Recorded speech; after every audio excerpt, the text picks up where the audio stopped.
Amen. Salamat kayo, no? So, dito magdugay.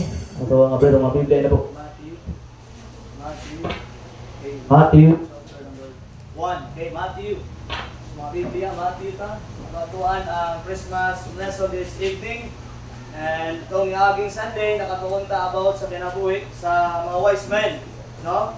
Na ay dagan kayo ng mga wise men. And now tonight, ato ang tuntunan ang kinabuhi na po, okay, sa usa ka mga tao sa pagkatao ni Christ. No? Na ay mga tao nga tumapili matunan sa kinabuhi ni Jesus Christ, sa diya nga siya ang pagkatao ni kalibutan. No? Salamat. Kinaay Biblia. No, di wala pa ta sa iyang pagkatao, but naay mga verse of Bible that we can learn. And hope tonight, di lang kita magdugay, bubuo na nato ni o sa kwarto. Hope maging blessing sa itong itawag na kinabuhi. Tayo please stand. Chapter 1, verse 18, down to verse 24. Matthew, chapter number 1, verse number 18, down to verse number 24. 25 pala. Okay, 25 behind. Okay? Matthew, chapter number 18, chapter 1, verse 18, down to verse number 25. Okay? Wala na sa amen? Nakita na to? Matthew, ano na siya? New Testament. Okay? Philippians, Colossians, Matthew, o na diha. Di ba? First book, pinakauna nga book sa New Testament. Muna ang Matthew. Okay? Na. Okay, basa ko na kung verse 18, kamo sa 19, and 20 ko, 21 na po mo. So, one is so forth, verse 25, ay taog ba sa tanan. Okay, verse 18, the Bible says, now the birth of Jesus Christ was on this wise. Mark this. When as his mother Mary was espoused to what? Joseph. Kisa si Mary? Earthly mother ni Christ. Napos siya earthly father. Kisa man si Joseph. Dua katao makita diri. And then before they came together, she was found with child of the Holy Ghost. Verse 19, kababaliw basa. Joseph, her husband, being a just man, and not willing to make her a public example, was minded to put her away privately. Verse 20. But while he thought on these things, behold, the angels of the Lord appeared unto him in a dream, saying, Joseph, thou son of David, fear not to take unto thee Mary thy wife, for that which is conceived in her is of the Holy Ghost. Verse number 21, come on. She shall bring forth a son, and thou shalt call his name Jesus, for he shall save his people from their sins. Now all this was done that it might be fulfilled, which was spoken of the Lord by the prophet, saying, verse 23, come on po. Behold, the virgin shall be with child, and shall bring forth a son, and then he shall call his name Emmanuel, interpreted is God with us. Okay, verse 24. Then Joseph, being raised from sleep, did as the angels of the Lord had bidden him, and took unto him his wife. Verse 25, we start, begin. And knew her not till she had brought forth his firstborn son, and he called his name Jesus. Let us pray. Lord, once again, salamat. Karon nga gabi, imong gihatag ka namo, Lord, makatuon na po sa imong pulong. Lord, akong pag-ampo, kaunta imong tabangan, akong tag-usang, tabangi po ko, Lord, as I preach your word. Bless your word, Lord, nga magamit ang Lord God sa Kristohanong kinabuhi. Lord, kamalog din Nga na ay mga butang, nga lisod ka ayo, sundon, lisod ka tumanon. But usa ra gid among purpose ugad tonight is kung unsa man ang pagtuman ni Joseph, maupod niya among pagtuman diha sa imuha, Lord. Lord, panalangin ang matag usa. Kabalo mi Lord God na walay posible sa imuha. Salamat sa laang kanang kaluwasan in Jesus name. Amen and amen. Please be seated. Salamat iso. Now once again, nagabi sa tanan. Amen. Kinsa ganitong earthly mother or father ni Joseph? Amen. Ni Jesus, si Mary and Joseph. So, paminaw, don't misinterpret ha. Walay mama si Jesus Christ. Okay? Walay mama ang atong Ginoo. Naay mga tao gaingon sila nga Mary is the mother of God. Na dili na siya mahitabo. Kay si Mary dili gyud siya inahan sa Dios. Bali si Mary gigamit lang siya nga magbuntis kang Jesus, pero dili gyud siya ang inahan sa Dios. Nakuha na to? Nakaroon na to ni. Na earthly mother, na earthly father si Jesus Christ. But dili ka na ang iyang tinuod nga inahan o mga amahan. Kana silang duwa gigamit lang na siya. Pero na mga tao nga nag-focus sila sa kinabuhi lang ni Maria. Wala sila kabalo igsuon nga mas importante ang kinabuhi ni Joseph kaysa kang Maria. Now, dili ko against kang Maria. Si Maria is, sa Biblia, he is a blessed woman.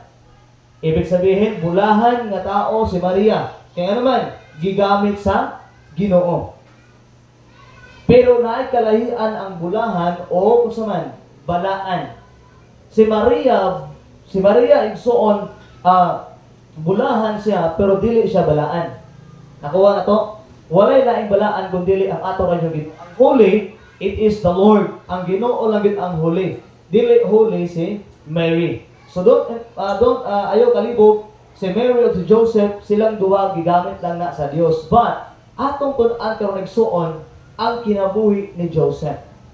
Now, igsuon sa gibasa ganina, mo ni ang title sa message, Joseph obeyed the Lord. Si Joseph nag-obey sa Dios. Now, Pastor, kung saan nagibuhat ni Joseph? Pastor, anong nag-obey man siya? Now, ito balik ang story. Now, kung sa ingo sa verse number 18, ingo sa Bible, so, now the birth of Jesus Christ was on this wise, when as his mother Mary was, usaman, espoused to Joseph. Ibig sabihin, engaged pa lang ni sila, dili pa ni sila kasal, igo pa lang ni si Joseph nagpaila sa ginikanan, pero wala pa ni sila ingon nga, usaman, nag-ipon na. Ibig sabihin, espouse pa lang niya si Maria, nga ibig sabihin, si Maria, iyan ang giingnan nga, o Maria, ikaw kung gusto mahimong asawa. Murag ganangin siya, murag sa tuwa pa na karon is pamalain. Pamalain pa lang ni.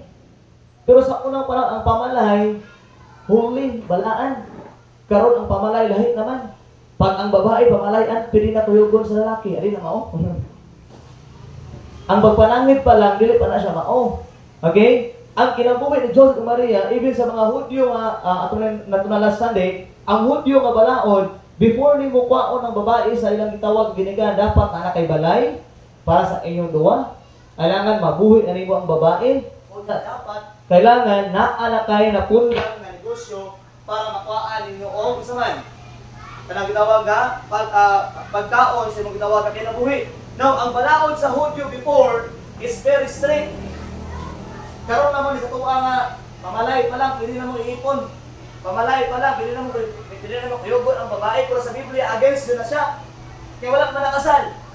Ang sa Bible, isang imong tumanon, kung imong yung subakay ng Biblia, saka na mong pwede makauban imong babae o mag-ipon ang babae lalaki kung kamong duwa kasal na. Pero kung uyab-uyab pa lang, ay, magpuyo sa ay. Okay? Ay, challenge yun, minaw. Wala na kang-challenge sa mga young people, minaw. Wala na kang-challenge.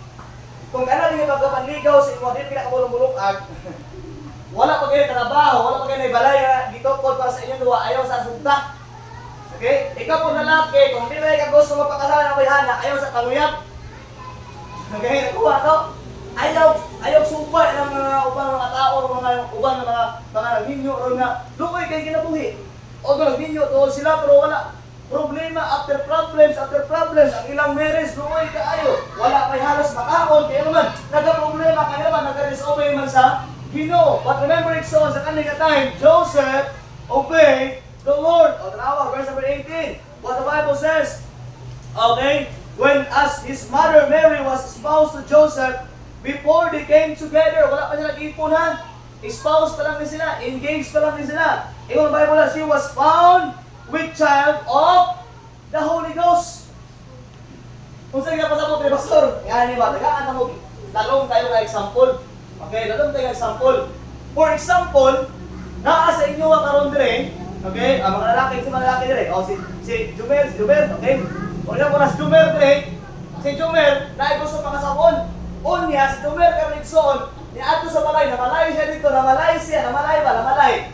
Unya, wala pag ipatulog ang babae sa iyaha, wala pa sa nagulog, wala pa sa nag-holding hands, wala pa sa nagpay-agbay, o wala ka dyan. O, palinagpaila pa lang siya na ako manliligaw sa itong anak ko. O, ako si Jumer, okay? Ano ba? Kung imong manawon, mo pa lang yung mag-espouse, mo pa lang mag-engage niya, pero ina pa lang sa may na-exod niya, ni uli. Pag uli karon nabalitaan niya itong yung ipakuyaban na buntis. Unsay paminawon nimo? ikaw lalaki, kung sino ako kung magkabig ka holding hands, anak, kung magkabig ka akbay, kung yan na buntis. Iksoon mo ni ang nagtabo. Reality ni siya si Joseph, engaged siya kang Mary, pero si Joseph, no, sa diha, nilakaw siya. Si Mary, iksoon, nabuntis. Pero lahi nga pagkabuntis, kaya naman, ang ingon sa Bible, nabuntis siya, pinaagi sa palaang espiritu. Na, kung ako si Joseph, sa kuwan kinabuhay, kung ako kabuton, kung ako si Joseph, dili na ako to kanabutan si Mary. Uy, kinsa mong siya na ako kanabutan, nga wala magkukutaan siyang kamot, wala ko may nakakbayay pa, ano man nga, ako may managot sa iyang bata. Pero kung awa ko sa gihimo ni Joseph, when Joseph kapano siya kasi Mary nabuntis siya, tanawa, verse number 25, verse number 19, tanawa sa Bible. Then Joseph, her husband, being what? A just man. Maayo nga tao. Tingnan sa Bible niya. Next, and not willing to make her a public example, was minded to put her away privately. Kung saan ka mo iksoon, si Joseph, sa niya si Mary na buntis siya, kung saan ka mo, iyang kipanagutan. Kaya naman, mauna ang sugo sa Diyos sa iya. Okay, verse number 20, awang Biblia. Subay sa story, para makuha ito iksoon. Now, but while he thought on these things, behold, the angels of the Lord appeared unto him in a dream. Before niya giadto si Mary, before niya gipanagutan si Mary, na ay angel nga nituon sa damgo ni Joseph, o ingon sa Bible saying, Joseph, thou son of David, fear not, ayaw kahadlok, okay? To take unto thee Mary thy wife, for that which is conceived in her is of what? The Holy Ghost.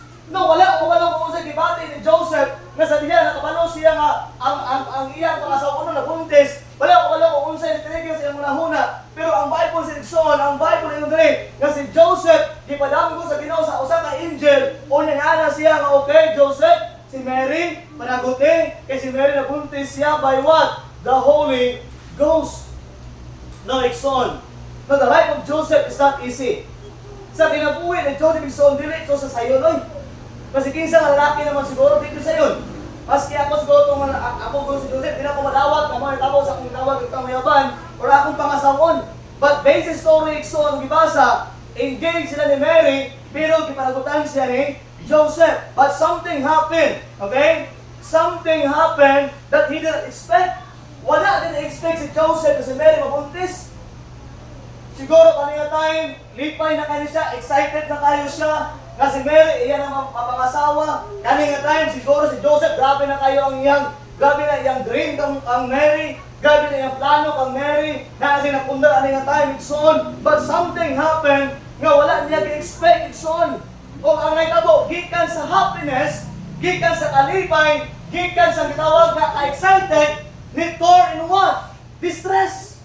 No, kapalo ko kanina tayo nagsoon sa diya, kapagkabalo ni Joseph, nga nabuntis si Mary, unang-unang ginawa niya, unsa may istorya sa mga tao man eh. Di pa man may kasal, nabuntis naman si Mary ka, wala man ko kadulog siya, nga nabuntis ka. No, I believe so kanina time, when Joseph kanina tayo nagsoon, lipay na kayo siya kasi si Mary, yan ang napamalayan, o yan ang na-engage sila. Pero remember, Ikson, from happiness, it will turn to what? Distress. From happiness, it will turn to what? Difficulties. Dili na sa iyo, oy. Kung ikaw lalaki, ang imong pamalayaan na buntis, dili sa iyo dawaton. Dili sa iyo nga imong panagutan. That's why gikan sa kalipay, gikan sa excitement niya, it turns sa unsaman difficulties from happiness to what? To problem. Do you think dili na problema? Problema oy. Wala pa ko sila nagtulog. Wala pa ko sila nagpuban. Pero kung nabuntis si Mary, so si Joseph igso yung tanawon diri. Nasa kalipay, nasa excitement, kung return in distress, return in difficulties, return in problems. But despite what happened, mo ni matimanan, maski unsa may nakabus sa kinabuhi na may problema, na may kalisod, na may gitawag na distress, is still obeying the Lord. Amen. Amen. Now, karon gabi, suryahan ka. Basi ganina lipay kay ka. Basi kahapon lipay pa ka. Basi last week lipay pa ka. Basi last month lipay pa kayo ka. Maybe last year lipay pa kayo ka. Pero when troubles comes, When problems comes, when happiness becomes difficult, when happiness became what tawag igsoon nga problems, when happiness igsoon became ang tawag igsoon nga distresses, paminaw, ayaw surrender o pangalagad sa Dios. Amen. Amen. Kung imong tanawon ang kinabuhi ni Joseph, he obeyed the Lord despite sa difficulties. He obeyed the Lord despite sa iyang gitawag nga distresses. He obeyed the Lord despite sa problem. Ang problema sa Kristohanon karong magabi, paminaw, sa diya ang gamay problema, talikdan na ang Diyos. Gamay problema sa panimalay, di na makitaan sa simbahan. Gamay problema sa pinansyal, dili na makitaan mo basa o Bible. Gamay problema sa iyang gitawag ng mga physical, dili na moampo. Now, igsoon, paminaw, ayaw pagote, karang problema nga makapaundang sa iyong papangalagad sa Diyos. Amen. Amen. Joseph, wala nag-surrender. Si Joseph, kitry na iyang best nga tubangon si Mary. Kitry na iyang best i-follow ang Diyos. Maski sa iyang kalisod, maski sa iyang kaulaw, maski sa kitawag na difficulties, but still, Joseph obeyed the Lord. Ni-obey si Joseph. Wala niya gipasagdan si Mary. Now, Igsoon, always remember, despite sa kalisod, despite sa discouragement, despite sa mga kabalaka, despite sa mga kaulaw, despite sa mga problema, I challenge you tonight, let's learn the life of Joseph. Mag-learn ta sa kinabuhi ni Joseph. Nga iyang nagian sa iyang kinabuhi, dili nalim. Ang itabo sa iyang kinabuhi is still obedience. Let's learn Igsoon tonight about Joseph obedience. Kung nung kabutan ni Igsoon na makitaan karon, nga ato makitaan sa kinabuhi ni Joseph, sa diha nga siya niya obey sa Ginoo. Na paminaw, naay sa ka-talks diri. Naay usa ka statement akong nabasahan. Akong i-share sa inyo nga. Ayun diri, obeying God may be your worst earthly decision. Maybe ba karong gabi ang iyong pag-obey sa Ginoo mao na imong gitawag nga maybe sa lantaw sa uban mo na pinaka-worst ng mga decision. Sa imong pagpangalagad sa Ginoo, sa diya nga ikaw ni follow sa Dios, sa diya nga nasimba ka Sunday morning, sa diya nga nasimba ka Sunday night, sa diya nga nasimba ka Wednesday night, maybe lantaw sa mga tao sa imo, worst kay imong kinabuhi. But remember, Igsoon, obeying God will be worst earthly decision but will be your best eternal decision. Amen. Siguro sa lantaw sa tao nga ikaw nag-obey sa Ginoo, maybe sa lantaw sa Ginoo nga ikaw nagapalda ka, nagadress ka, katawanan katubangan nila, maybe sa lantaw sa Ginoo nga ikaw nagapuno ka, nagabarong ka, sa lantaw nila katawanan ka, nga uminaw, Igsoon, despite nga malantaw na ma-worse imong kinabuhi, pero paminaw, muna pinaka the best na imong nahimo diha sa Dios. Amen. Ayaw ikaulo ang Dios. Right. Kano maulo man ta? Nga Dios pa itong galagaran. Always remember, maybe it is worse. Worse kayo ni nga earthly decision. Nga mo-obey ka sa Ginoo, nga mo-follow ka sa Dios, nga mo-tuman ka kung unsay ka mabuton niya sa imong kinabuhi. But remember, Igsoon, mauni ang pinaka-best eternal decision. I'm telling you, your obedience will be a blessing later. Right. Ang imong obedience karon mahimo na siyang blessing sunod nga adlaw. Ang imong pagtuman karon Igsoon mahimo ng panalangin sa mga pipila ka adlaw. That's why Igsoon always remember these thoughts. Obeying God may be your worst earthly decision but will be your best eternal decision. Now ayaw ka adlaw kung obey ka sa Ginoo. Dili tao ning gi-obey. Dili ordinaryo nga tao imong gi-obey. Dili ang mayor imong gi-obey. Dili ang presidente imong gituman, but kundi ang Dios nga mao naghimo nimo. Dios nga nag-iya sa imong kinabuhi. Dios nga naghalagay panglawas nimo. Mao na Igsoon ang imong gituman sa imong gitawag na kinabuhi. So ayaw ikaulaw. Kung naay problema padayon, kung naay kalisod padayon, kung naay gitawag na discouragement padayon. Always remember Igsoon nga ang kinabuhi ni Joseph iya yung gitagaang panahon. Sige saman, si Maria. Siguro sa mga babae din na relate ang kinabuhi ni Joseph. Pero mga lalaki siguro ka, makaingon juga grabe luuya Joseph Pastor, no? Siguro kung ayaw rin, katawag ang luuya ko tawhan na, ay lahat mga natauna. Tingin ano ba? Huwag mo gina. Sa karong panahon ko naman nag-iisip.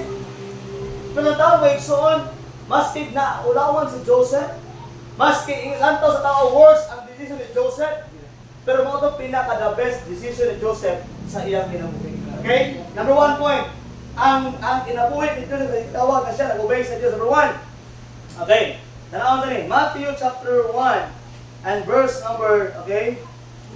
Verse number 19. Okay? Verse number 21. Okay? Verse number 20. Tanawon tani, Matthew chapter 1 verse number 20. But while he thought on these things, behold, the angel of the Lord appeared to him in a dream, saying, Joseph, thou son of David, fear not to take unto Mary thy wife, for thou is conceived in her is of the Holy Ghost. In short, igsoon, si Joseph nag-obey sa Ginoo. Now, number 1 point, mauni, about obedience of Joseph. Obeying God may be your earthly shame. Okay? Ang pag-obey mo sa Ginoo, igsoon, may mauni ang tawag nga kalibutanon nga kaulaw. Siguro kung nag-obey ka sa Ginoo, siguro sa lantaw sa mga tao kan Joseph, ulawan sa pag-ayo. But remember, igsoon, but will your eternal honor. Yes, naulawan si Joseph, for it is eternal honor. Why? Tanawan igsoon. Now when Joseph obeyed the Lord, maybe naulawan siya tungod sa pangitabo. Maybe nawala ang trust sa mga tao sa iya tungod sa mga pangitabo sa iyang gitawag na kinabuhi. Pero look at his eternal honor to him to be a servant of God. Remember, igsoon sa lantaw sa mga tao kan Joseph, mura o ka lang nakalupos Joseph as ano ba? Ang mga tao kan Joseph ba? Ginakatawan siguro sa aning time. Maybe kanina time na ay mga tao man against sa iya. Maybe mga tao man ganahan sa iya. Maybe kanina time igsoon si Joseph wala nang gimahimo kung naulawan sa aning time. Pero remember this igsoon, mas kinaulawan si Joseph kamo diya man panagutan ang si Maria, pataminaw. Honor kayang life naman. Tungod kay ang iyang kinabuhi nagamit sa Dios. So igsoon, mo tanong ko sa tunay. Kung papilion ka, mo-obey ka sa Ginoo, ay mo ginabit dili magamit sa Dios. Dili ka mo-obey sa Dios, dili ka mo-obey sa Ginoo, ang imong kinabuhi mahimo ka mays kay wala ka nag-obey sa Ginoo or mo-obey ka sa Dios. Mo niya mahimo ka na imong kinabuhi kamo nagigamit ka sa Dios. Now so tonight, mas pilion na po nga magamit sa Dios. Bala o paulawan ko sa mga tao. Bala sumugo ko sa mga tao kung itatarang Biblia. Bala masuko ang tao sa mga address ko. Bala masuko ang tao na kabarong ko. Bala masuko ang mga tao nga okay ang gupit. Ako ang tawag hairstyle. Maski pa igsuong sa isko sa tao, but I care what God says. Wala ko'y dabot kung unsa istorya sa tao sa kuha. As long as ni-follow ko sa Dios, as long as ni-obey ko sa Ginoo. Now, igsoon, obeying God may be your earthly shame, but will your eternal honor. Honor kay igsoon kang Joseph nga siya gigamit sa Dios. Kadagadaw tao ano nga time igsoon. Pwede man si Elizabeth ano nga time. Pwede mo si John naabot ko papa ni John the Baptist, si Garaya, ano si ano yung tawag dito? John Baptist ha? Zacarias, pili ka ito gamiton. Pero walay laing naman si Joseph. Nauna matubangan sa tao, pero usunod igsoon at tubangan sa Diyos. It is a blessing. It is an honor to serve the Lord. By the way, igsoon, ang pagpangalaga sa Ginoo, honor na. Privilege na. Dili ka ng tao na pangalaga sa Diyos. Dili ka ng tao na asa tawag nga naay panahon sa pagpangalaga sa Diyos. Dili ka ng tao na panahon sa pagsimba. Di ka ng tao na nag-aampo, nagawas sa Biblia. But remember, igsoon, kung nga mong kinabuhi karon, you are so blessed. Kaya naman, ang Ginoo na gamit nimo. Amen? May mga tao nga masay, tungod nimo. May mga tao, mga silingan, mga classmate, tungod nimo. By the way, igsoon, paggamit nila sa Dios, obey nila sa Ginoo. Remember, igsoon, sa life ni Joseph, na kaning verse, kung imong tanawon, gibuhat ni Joseph, igsoon, iya yung gitagaan o panahon si Mary.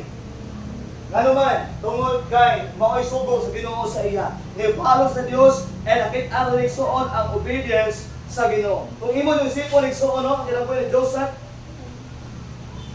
Ulaw jud.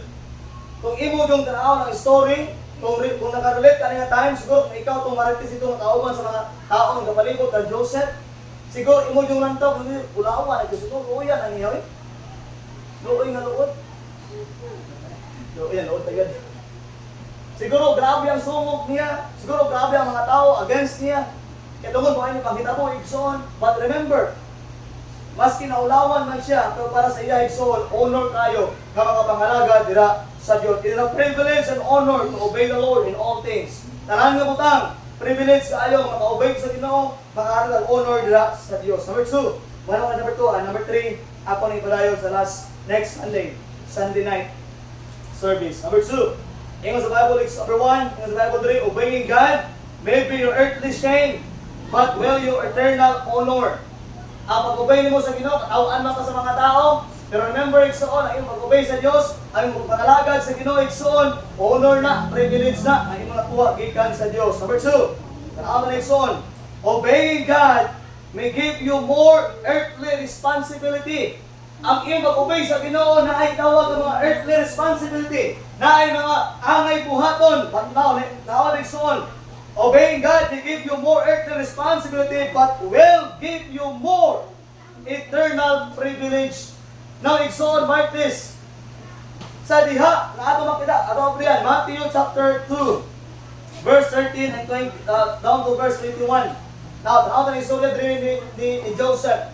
Now, igsoon, na ay gitawag na earthly responsibility sa diha kasi Joseph nagpalo sa Ginoo. Ato na chapter 2, so good sa verse number 13. Okay, basahan na ko, tanawan yung mga mata. Verse 13. And when they were departed, behold, the angel of the Lord appeared unto Joseph in a dream, saying, Arise, and take a young child and his mother, and flee into Egypt, and be thou there until bring word of Herod will seek the young child to destroy him. Now, minawig son. Now, mabagit ni. Sa diya kasi Joseph son, wala lang niya ipanugutan si Mary, pero tanawa ko sa taboy son ha. Sa diya kasi Joseph, nag-obey sa Ginoo, na kasi tawag na earthly responsibility. Wala lang nga ipanagutan si Mary, pero iya pa yung kitagaan o kusaman, protection si Mary o si Jesus. Kanina tayo, igsoon sa diya, kaniadto ang mga wise men sa lugar kung asa na tao si Christ, si Herod, nabalah ka. So that's why, so good, sa 2 years old na time, hanggang sa paubos, gipang kuha ang mga bata ka lalaki o niya, gipang patay. That's why kanina verse 13 in the Bible diri, si Joseph isugo sa Ginoo kuha si Mary o si Jesus adto mo sa Egypt kay nga naman si Herod kuhaon niya ang bata o patyo niya. But remember igsoon sa kanina time, ato yung story verse 14 awag. Verse 14, pagsugo sa Ginoo sa iya, verse 14 igsoon, si Joseph wala nagduwa-duwa. Verse 14, when he arose, unsa iyon ni bangon dahil siya wala nagduwa-duwa. And when he arose, he took the young child and his mother by night and departed into what? Egypt. Nilakaw na siya from Bethlehem, from Jerusalem to Egypt. Pero ayaw ni igsoon. Dili ni siya ingon nga diri lang og site. Dili lang ni diri og palanggalong kalayo. Kung imon kutarong ang biyahe igsoon ato na utang diri og Davao. Mauna ilang gibaklay, wala pa ni basa. Wala pa ni train. Wala pa ni eroplano. Wala pa rin masakyan ng mga nindot ng mga sakyanan. Pero ang igsoon, when Joseph obeyed the Lord, na ay earthly responsibility, pero na ay great privilege na kitaan sa Diyos. Amen? Na ay pribilehiyo ba? Na igsoon, malinaw, sa atong kinabuhi, when we have obeyed the Lord, obey the Lord, obey the Lord, God give us responsibility. Dili matago igsoon ang responsibility nga ihatag sa Ginoo sa imuha kung mag-obey ka niya. Yes, tinuod man. Ang pag-obey sa Ginoo, ang pagtuman sa pulong sa Ginoo, ang pagtuman sa Dios, dili gyud dalin. Dili sayon, kabalo ko ana. Pero from time to time ko nag-obey ka sa Ginoo ng mga earthly responsibility, ibarik ang pangutana sa Dios, Lord, ikaw nagsugo. Kinsa man ka? Dios ka, di ba? Gamahanan ka, di ba? Kabalo ka sa tanan, di ba? Lord, sa akong kalutig sa diya, nagpaalo ko sa imo, Lord. Okay, ikaw may bahala. No, igsoon, when we obey the Lord, dili na rin mag-obey sa Ginoo. Dili na rin igsoon na magbarog ka as Kristohanon sa imong eskwelahan. Dili na rin igsoon na magbarog ka ng Kristohanon sa imong tawag na panimalay. Dili na rin na mahimong Kristohanon at ubangan sa mga tao na wala nakaila sa Dios. But always remember igsoon, despite sa anak kalisod, but na ang Ginoo nag-provide sa ilang. Joseph, nakaabot sila sa Egypt igsoon nga wala joy na unsa nila. Unsa nila ba igsoon? Yes, we have earthly responsibility. Yes, lisod kaayo ang gipahimo sa Dios sa imuha. Yes, sometimes ma-distress ka, sometimes ma-problema ka sa gipagbuhat sa Ginoo sa imuha, and sometimes ma-question ang Ginoo, Lord, nganong i-ani man, Lord? Always remember igsoon. sa diha kadra ang ibutang sa Ginoo. Kung mao man plano sa Ginoo sa imong kinabuhi, ayaw ka wala ka, naa ang Dios kauban nimo. Amen. Ayaw ka hadlok. When Joseph giingnan sa Ginoo nga adto mo sa Egypt, wala gyud nagduduwa si Joseph. Gikuha niya si Mary, kauban si Jesus, naglakaw sila padulong sa Egypt. Wala siya kabalo. I don't know, kung sa'yo nagsakyan nga time. Siguro backfly sila, ibaba si Jesus. Ayaw to, kung sa'yo ang gigaan ani. So, yung mga tawon, alin ba? Listen, nag-backfly lang, gikan sa Jerusalem, through to Egypt. Nag-backfly lang, gikan sa Malapatan, padulong Jinsan. Nag-backfly lang, gikan sa Malapatan, padulong sa Davao. Dili dalin, lison, na igsoon suryahan ka sa pagpanalagad sa Ginoo, sa pag-obey sa Ginoo. Na usahay lison, pero suryahan ka, di ka pasagdan sa Dios. Una ayaw surrender. Ayaw palayo sa Ginoo. Ayaw reklamo sa Dios. Kaunsa man Lord, bisan man kay ni Lord, di na mo makaya. Kalimot ka sa Dios. Nagabhanan ang Dios. Kalimot ka sa Dios na makaya niya ang tanan. Wala imposible sa iya. How's your faith when ana imo mag-follow sa Ginoo? Always are you obeying God? Okay? Maybe your earthly responsibility, but it will give you more eternal privilege. Rinarikson, ang pagpangalagad sa Ginoo, privilehiyo na. Dili na sakripisyo. Pasal ang privilehiyo na, kakapoy, ito bata, kakapoy, pasal, sige lang ta, o ganang kanta sa Ginoo, sige lang tagsimba, kakapoy na, pasal, nung ningan ka, o privilege na pinagson, kung tinuod kang presuhanon, ang pagpangalagad sa Ginoo, privilege na. Pastor, paano saan ang kapalo ng privilege na? Privilege oy, una-una giluwas sa Diyos. Di mo na ma-experience ang privilege? Nga giluwas ka? Sabi niya nga giluwas sa Ginoo, after giluwas ka, nagamit ka. Privilege na. Siguro sa mga tao nga giluwas, dili na privilege sa ila, pero kung tinuod ka nga luwas, privilege sa mga lagad sa Diyos. Amen? Amen. Importante yung masabdan mo na. Obeying God. Maybe your earthly responsibility na ay mga kalisod din sa kalibutan. Okay na igsoon ka naman. Kung imong tanawon si John and Mary, wala natabo sila. Na ay protection. Na ay provision. Na ay igsoon na itawag. Igsoon nga ipakita ang Ginoo sila kasi din ang ilang paglakaw wala ginatabo katautan. Na ay itawag ng provision. Ito God, ang Ginoo nag-protect sa ilaha. Ang Ginoo nag-provide sa mga kinahanglan, and then ang Ginoo nag-prepare sa ilaha o dako pa yung luluhaton. Ano ba ito sa Biblia? In the book of Hebrews chapter 6 verse 10. No, igsoon tonight, I challenge you. Tanan nimong gihimo sa Ginoo, istoryahan ta ka. Ang tanan nimong gituman nga mga pulong sa Dios, I'm telling you tonight, dili na kawang kay anuman wala na kalimtan sa Dios. Hebrews chapter 6 and verse number 10. Mamanong ani. Dili na ko yung manood, ako yung marayon by next Sunday night. Napakatayin ka ron. Kuray ko tayo niya. Okay? Hebrews chapter 6 and verse number 10. Ano ka? Andam na? Ready na? Ito masahon. Andam. Ready, start. Begin.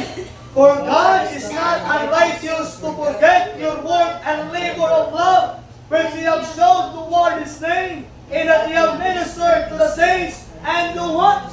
Minister. Now, igsoon, maminaw, ingon ang Bible diri, ang Diyos, dili nakalimot sa imong gipanghimo para sa iya. Nga nag-minister ka sa mga saints, nagatapang ka sa mga believers, nagapangalagat ka sa mga tao na dili luwas, nagatry ka greet out ang mga kalag. Now, maminaw, igsoon, every time you do for God, wala na kalimti sa Diyos. Maski bukaat kayo responsibility. Kung imong gihimo ang best nimo dira, maski unsa kalati mong gitawag nagkatubang nga problema, pero nagpadayon ka sa Dios, na paminaw igsoon wala na kagalimtan sa Ginoo. And by the way, ayaw kalimot. Every obedience, there's a blessing. Kada obey mo sa Ginoo nay panalangin. Dili ko mo to igsoon nga ikaw na atin nahimo diri nga bukaat kayo para sa Ginoo. Unya, pagkipasagdan na ka, ay nung to na igsoon, dili ko mo to na. Kaya sabi niya nga, even me, sabi niya nga, naiagto ko sa ministry, sabi niya nga, surrender ko sa ministry, gibiyaan na mong gitawag ang comfort zone. By the way, igsoon, sabi niya nga, nai-follow mo sa Diyos, wala pagkit nagtulak ang Diyos sa mua. Every obedience, there's a blessing. Every obey God, na ay panalangin. Every time na nakasimbahan, na ay panalangin. Every time nagabasa ka Biblia, na ay panalangin. Every time na nag-aampo kay Diyos, panalangin. Dili ko totoo nga kitang tanan nga naay gitawag nga panahon sa Dios, wala tay panalangin sa Dios. Dili ko totoo nga ikaw faithful sa church, faithful sa imong Bible reading, faithful ka sa imong gitawag na pagbasa sa Biblia. O nga, walay panalangin gikan sa Dios. Sabi na igsoon, ang pag-follow, pag-obey sa Ginoo igsoon is very important. Obedience is very important. Now, kung makita igsoon sa kinabuhi ni Joseph, dili dalin ang iyang nahitabo sa kinabuhi. Una-una, obeying God, maybe your earthly shame, but will your eternal honor. Maybe sa lantaw sa mga tao kang Joseph, oy Joseph, naunsa naman ka, di man imong anak, imong man ang panagutan. Dili man ka ambahan anak, anong imo man ang panagutan. Maybe nga time si Joseph sa diha nga gibuntis si Jesus Christ ni Mary. Siguro na yung mga tao nga ni-condemn kay Joseph. Oy Joseph, ayaw na ka panagutin. Dili man imo man unsa naman ka, oy Joseph, kani imo man gilabtan si Mary. Maybe na ay mga false accusation, maybe na ay mga wrong interpretation niya. Remember, Ikson, Joseph, wala padala niya Ikson, kaya para niya honor na mag-obey sa Diyos. Ikaduha, Ikson, obeying God, they will give you more earthly responsibility, but will give you more eternal privilege. Joseph, idala niya si Mary, kauban si Jesus to Egypt. Walay na tabo, walay na unsa, wala na gutom, i-provide sa iyo ng kinahanglan, na ay protection, kitagaan sa Ginoo, dapat ko yung mga panalangin, na igsoon, always remember, kung naa kada kanunay sa Ginoo, kung nag-obey ka sa Dios, kanunay igsoon, pamina pa rin, naagi panalangin. Obedience to God brings blessing. Ang iyong mag-obey sa Ginoo, dili makaluwas nimo. Pero ang iyong mag-obey sa Ginoo, maunay mo dalang panalangin kanimo. Amen? Obedience brings blessing. That's why Joseph, kita nanginan. Lantaw ni Diyos niya kinabuhi niya, na blessing ang iyang kinabuhi. Tungod kaya naman, ang Ginoo nagamit sa iya. Ang Diyos, maoy naghatag sa iyang itawag nga kinabuhi. Now, ano naman nun? Ano po time? Puro ng oras. So number 1, about sa Joseph, obeying the Lord. Number 1, obeying God. Maybe your earthly shame, but with your eternal honor. Number 2, ayun din number 2 points, obeying God may give you more earthly responsibility, but will give you more eternal privileges. And that's why igsoon tonight, nindot na tayo igsoon, nga naay Ginoo nga atong giatuman. Naay Ginoo nga privilege sa ayaw nga alagaran. Naay Dios nga atong ginasimba, kung sa diin, buhi nga Dios. Ang purpose para maato sa kalibutan, para lang ang tao mapasaylo ang mga sala. Atong dali ang Biblia, balik sa Matthew chapter 1. For the last 2 verses. Okay, chapter 1, verse 21. Okay, chapter 1, verse 21. The Bible says, and she shall bring forth a son, and thou shalt call his name what? Jesus. Ano man? Ang tawagod si pangalan ng Jesus? Tingnan naman, for he shall save his people from their sin. Now, minagsoon. Pahuman ako. Pasalamat ang alay Pasko. Amen? At ay sa inyo dili man yun December 29 ang Pasko. Dili man yun, dili December 25. But the good thing is na adlaw nga nag-celebrate sa adlaw ang awan ni Christ. Amen? Pasalamat ang naay adlaw nga nagapainumdum ta nga ang atong manluluwas na tao. Kung sa iyo sa Bible diya, nga siya may bugso sa lalaking anak, o tawagon ang ngalan ng saman, tawagon ang saman, Jesus, kaya ano man, kaya tungkol niya na ang atong mga sala ang saman, mapasaylo. Na by the way, son, kung imo mang naangko ng kaluwasan, pasalamat na nana. Kaya pag sa diyan nga naluwas ka ikson, dili ka mo sa baptist sa religion, dili ka mo kay baptist ka, luwas na ka. Dili ka mo kay isimba, karang tawag, buhat kag maayo, luwas na ka. By the way, son, naluwas ka, kanya naman, si Kristo, mao'y namatay, gilubog, ug nabanaw, para bayaran ang imong sala. Nakuha ka ikson, sa diya, kita na taong nilibutan, we are all sinners. Naatay sala. O tungod sala, mamatay ta, katulong sa impyerno, bawal man ang sala sa langit. But thank the Lord because of the love of God. In John 3:16, for God so loved the world that He gave.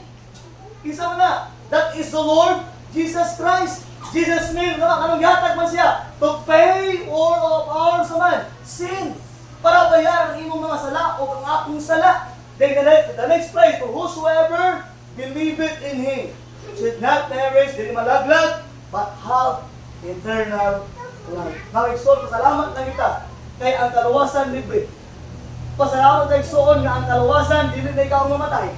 Dili na ikaw malansang sa cross. Dili na ikaw ang gabon, tuslapon. Dili na ikaw ang kurunad tunok.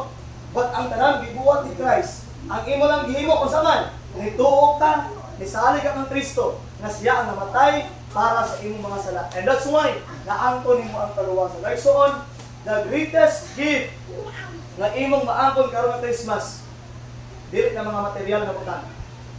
The greatest gift na imong maangkon kaning kalibutan unsa man, ang imong kaluwasan. Amen. Ang kamatayon anytime maabot. Basta yung ka, Pastor, 16 pa man ko. Ay, Pastor, 18 years old pa man ko. Di ko man ko mamatay. No, nagalit 3 years old mamatay. Nagalit 3 years old. Agto ko sa interior, di ba naay anto pension, small, medium, large, extra large. Dili pa taga nagko no? Ano man, ang mga tuod na kamatayon mo ay pili. Na maski bata pili matay. Mauna kung wala pa ka na kasigurado, salamat ka na sigurado ka karon. Nga ang kaluwasan dili ang baptist sa relihiyon. Dili kami ang makaluwas nimo. Ikaw iya alisali ka ng Kristo. Mao tong time na naangkon mo kinabuhi nga walay katapusan. Remember that Christmas gipadala ang manluluwas. Christmas every Pasko igsoon mao nang pinaka greatest imong naangkon nga regalo. Kanang imong naangkon nga kaluwasan. Sa una, wala ka walo kung mamatay ka, asa ka patulong. Pero karon nasayon na ka, ano man, tungod kay na anak kay Kristo. Nidawat ka sa iya, ang imong gitawag na personal nga manluluwas. Di na ka malaglag, kung sa marami sa Dios, di na malaglag. Di na may impyerno, basta kung pamakasala ko. Kung sa sa Biblia, kinabuhing walay katapusan. Ibig sabihin, once you are saved forever. Salamat sa Christmas, amen? Salamat kinay Pasko. Salamat kinay gugma ang Dios. Salamat ang iyang anak gipadala diri sa kalibutan para bayaran ang atong mga sala. Kung imong kanang igsuon ang gugma sa Dios, wala di makatukong. Mas siguro ako ba? Na akong tulo ka anak. Ay pastor, imo na tulong na imo pastor no. Kanang isa ba ato lang ihawon. Okay? Ato lang patin pastor para na katong naa sa prisuan makagawas to. Di ko sugot.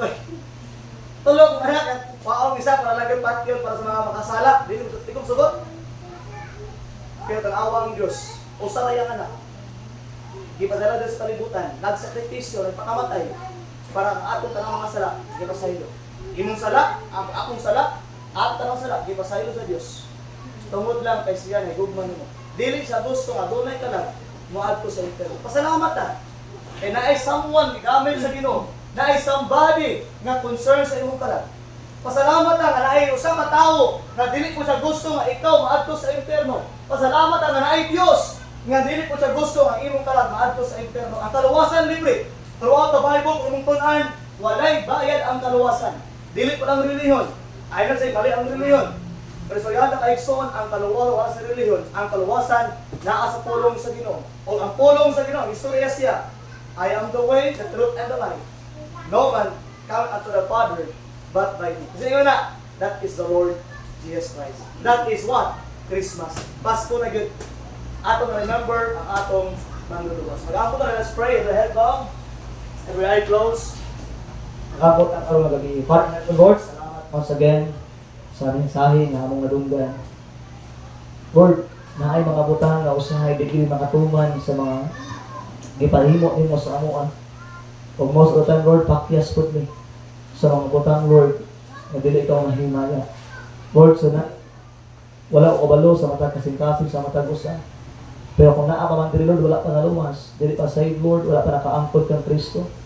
Lord, ayaw tuguti na muuli sila nga wala pa nakadawat sa imo nga.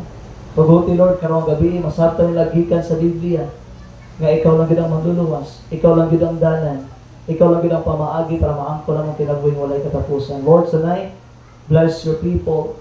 Bless each and everyone na adri, Lord, even our visitors, Lord. Ikaw magapanalangin sa ilang. Tuguti, Lord, ang imong gahom, kaluoy, grasya, mayroong matigbabaw sa ilang kinabuhi.